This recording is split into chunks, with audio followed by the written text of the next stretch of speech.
14 wounded.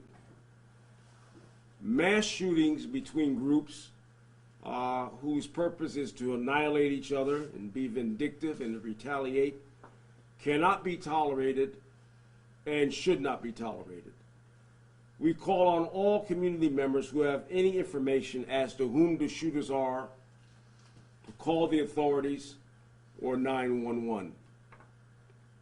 I am not myself immune to murders by guns. I have had, over the years since 1989, 5 of my family members shot to death. So that the gun violence that's going on in our community, something must be done about it. We should be just as outraged by gun violence caused by residents, just as much so as it is caused by police who shoot innocent black men and women.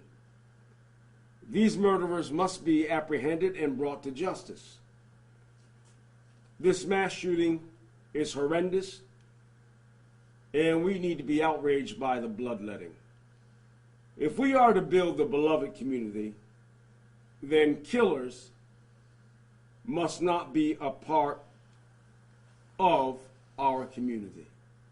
They can be redeemed at some point, but we can no longer tolerate it. We can no longer put up with it. And I just want to say, with myself and Dr. Fowler here, my first vice president, that our sympathy goes out to the families of the deceased.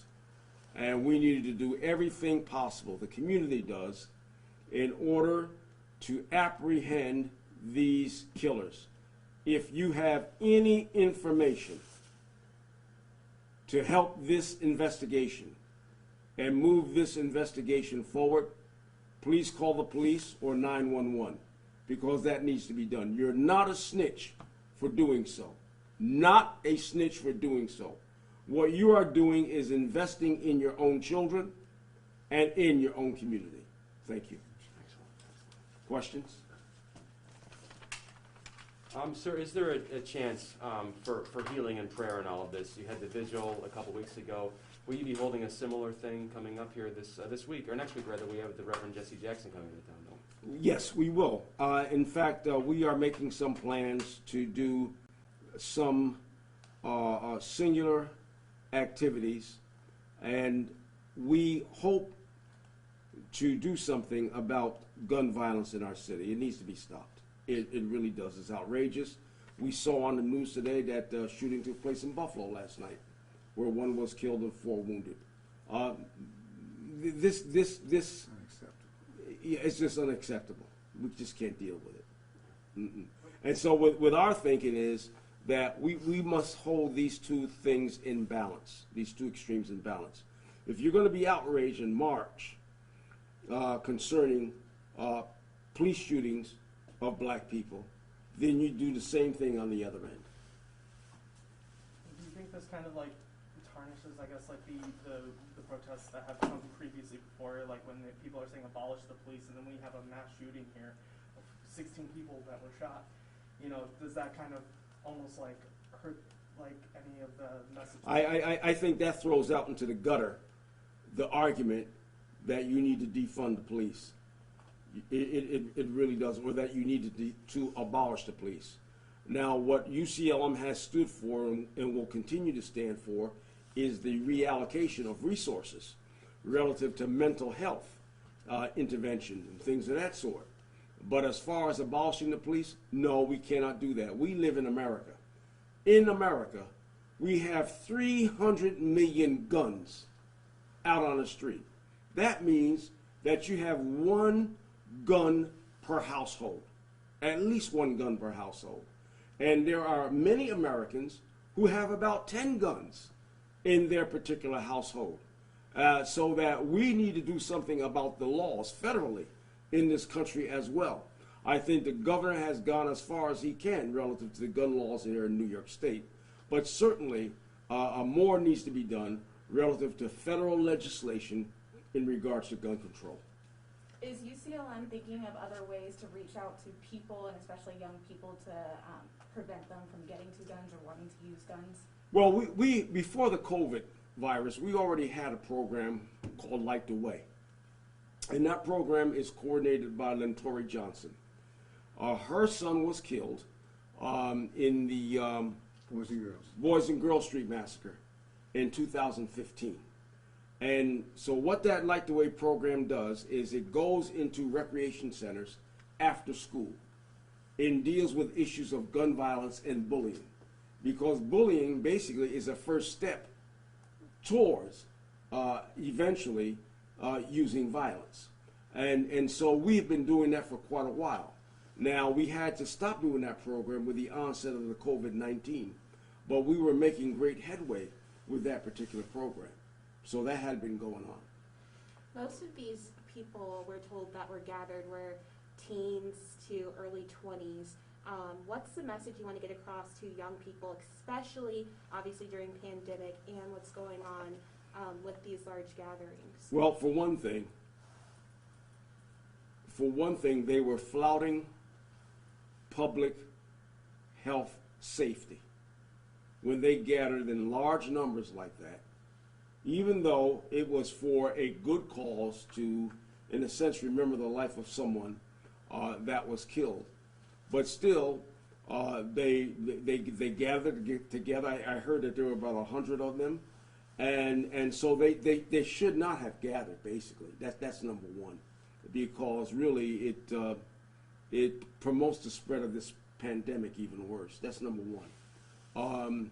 Number two, I worked in the prison system for 20 years. I worked at a maximum security prison system as a chaplain. I was a Protestant chaplain there. And that was at 5 Points. And at 5 Points, you see all kinds of men who have committed various types of crime, from rape to child molestation and murder. So I've seen it all. And the question and the point is that I want to make is when you use a gun, there are only three places you're going to end up at. Either you're going to end up dead in the cemetery, or you're going to end up in federal prison. 2 places. That's it. Or state prison. One or the other. And that's going to be your destiny. And usually, once you get to prison, I found out that guys have been there for 20-something years, 30-something years.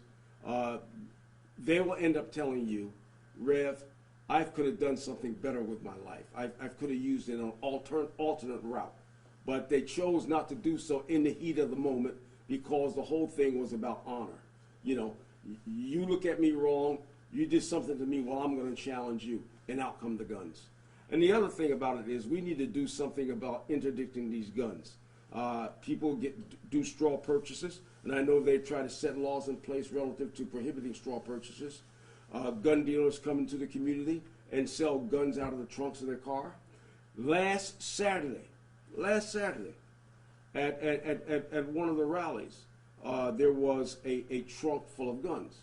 Now, you're not going to hear that, but one of my people saw it. So somebody came there in order to cause disturbance, and luckily, through God's grace, that did not happen. But that's how easy it is to get guns. Very easy. And then to use them.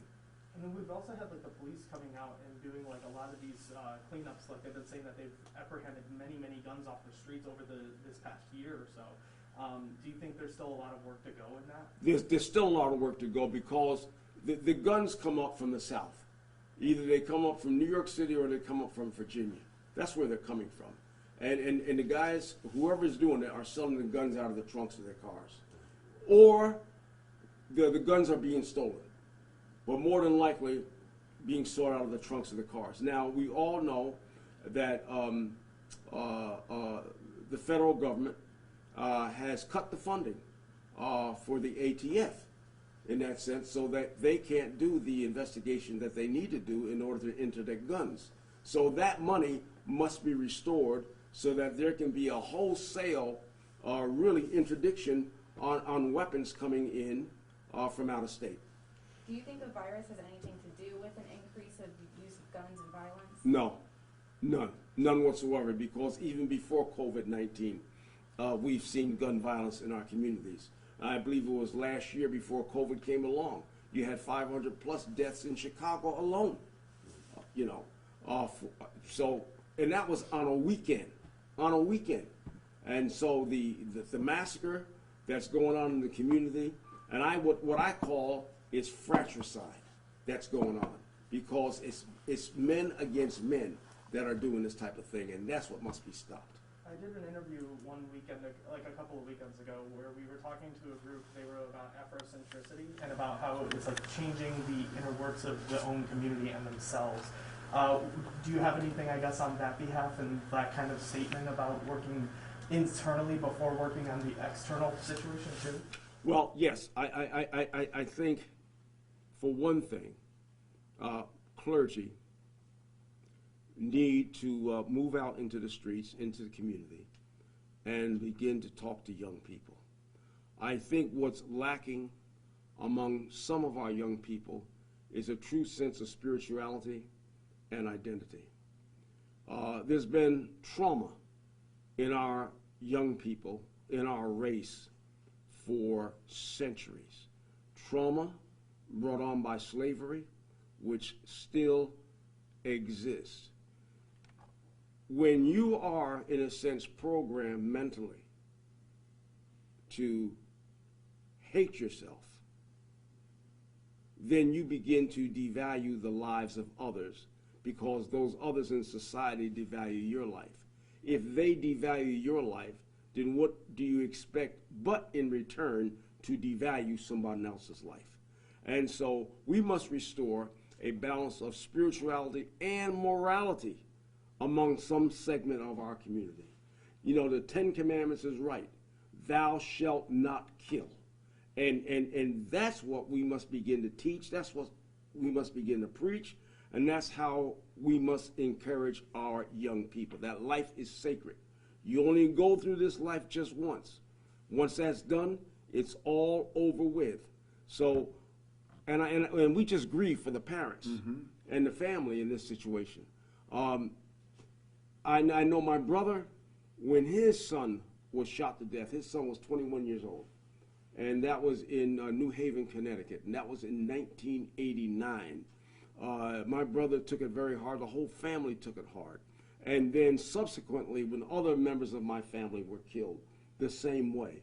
And that's why this whole issue of death in urban communities by gun violence is so passionate with me, because we must bring an end to it. We must stop it. And the clergy must be much more forceful in getting out there, not only when something happens where you have the clergy on patrol and they get out there, and although I applaud that, but we must get out there each and every day and talk to our young people, because right now there's a segment of our young people that's truly alienated from the church. Are you calling for a bit of a crusade here to get out in the streets, especially during these times? I mean, people are asking, where is God in this?